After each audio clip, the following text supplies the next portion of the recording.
বনের ভেতর শিয়ালের অভয়ারণ্য।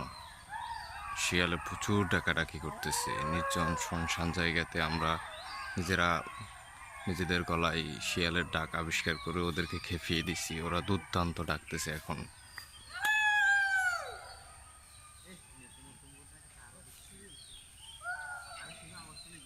কমলার দিঘি, নিজম দ্বীপ কমলার দিঘি, অসম্ভব সুন্দর একটা জায়গা। ঘুরতে আসবেন সুযোগ পেলে।